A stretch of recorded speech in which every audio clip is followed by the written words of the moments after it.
Here's another example. 3x squared equals 6x. We want to, first of all, put this in standard form.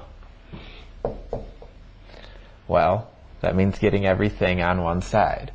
3x squared minus 6x equals 0. Well, this isn't a trinomial, so is it in standard form? Yes, it is, because we have our x squared term, a equals 3. We have our x term, b equals negative 6. What we're missing is our constant, but that's okay. That just means c is equal to 0. It's still standard form. So since we've gotten it in standard form, let's factor it. Well, it's not a trinomial, so we cannot use the same method as last time. What methods do we have for factoring binomials? Well, the first thing we always want to do when factoring is look for a greatest common factor. We do, in fact, have one here. We can take out a 3. A 3 is in common.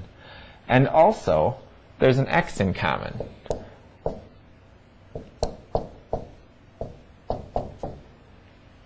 And so we get 3x times x minus 2 equals 0.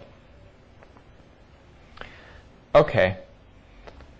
So now, even though this 3x is not a binomial, we still have a product, and so we can use the zero factor property to say each of these factors must be equal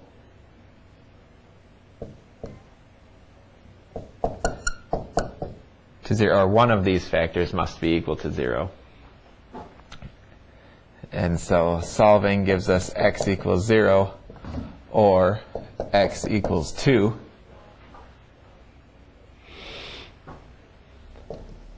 And when we check, 0 equals 0, that's true. If we put in a 2, we have 2 squared is 4, 3 times 4 is 12, or here 6 times 2 is 12. So we get 12 equals 12, and that's true.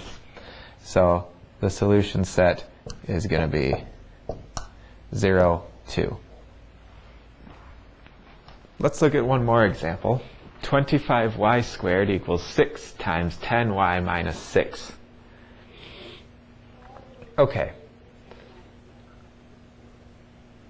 We need to, as always, get it into standard form. It's going to take a little bit more work to do that here, because here we have a degree 2 term, but our degree 1 term and our constant term are sort of stuck together in these parentheses. We need to unstick them by distributing this 6.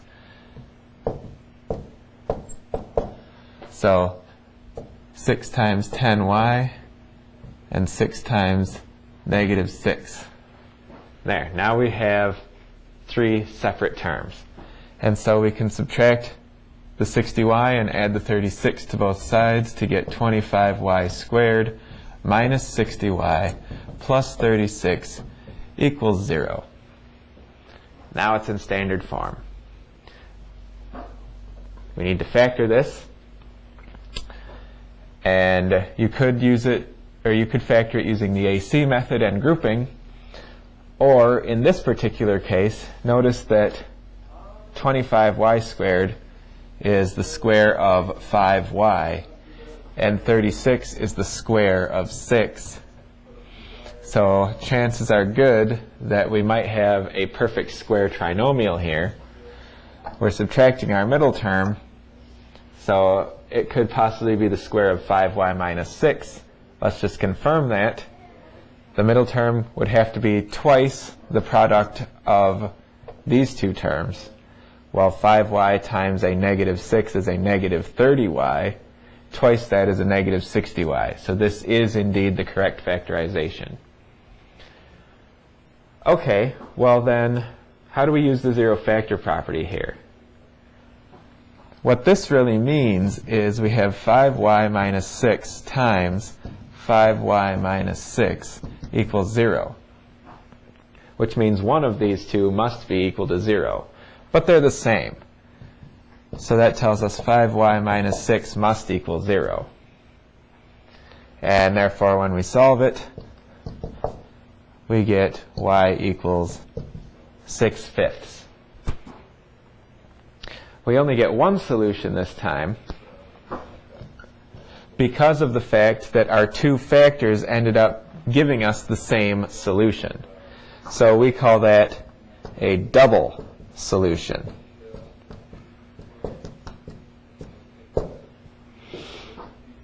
And of course the solution set is just the one value 6/5. Let's see an application of this. We have a triangle. Its height is not known, but it is known that it is some value x plus 3 inches high. The base is also unknown, but it's known that it's 4 times that same x inches. And we further know that the area is 36 square inches. So can we figure out what the base and the height are given that information? Sure we can. Because we know that the area of a triangle is 1/2 times the base times the height. Well, we're given the area, and we're given expressions for the base and for the height, so we can substitute each of those in.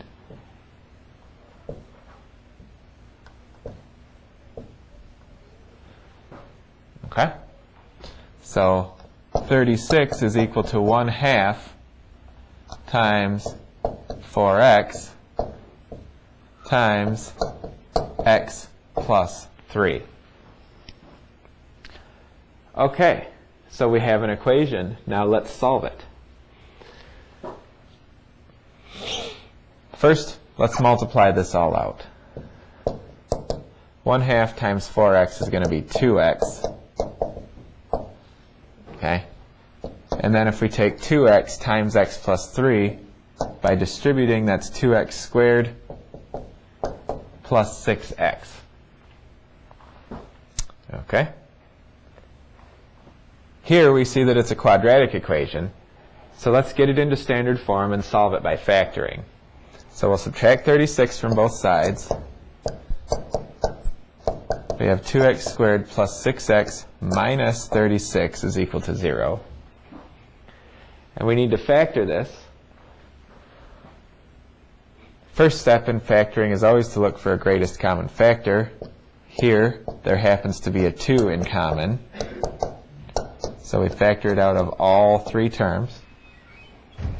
But we're not done factoring. We still need to factor this trinomial.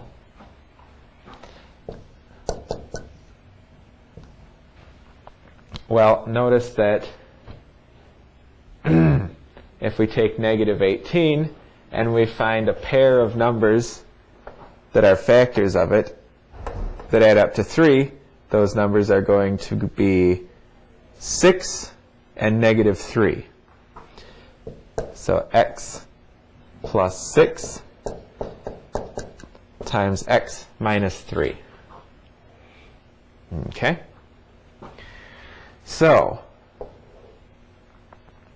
now that we've factored it, we take each of our factors and one of them has to be equal to 0. Of course, 2 is not equal to 0, so we don't need to bother with that one. So one of these two must equal 0. X plus 6 equals 0, or x minus 3 equals 0.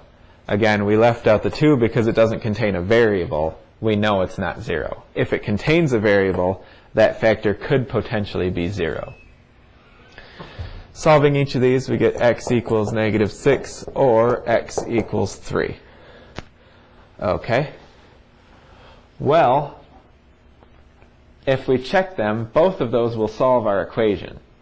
However, only one of them makes sense in the original problem, because in the original problem, our variable expressions refer to lengths. And it does not make sense to have a negative number for a length.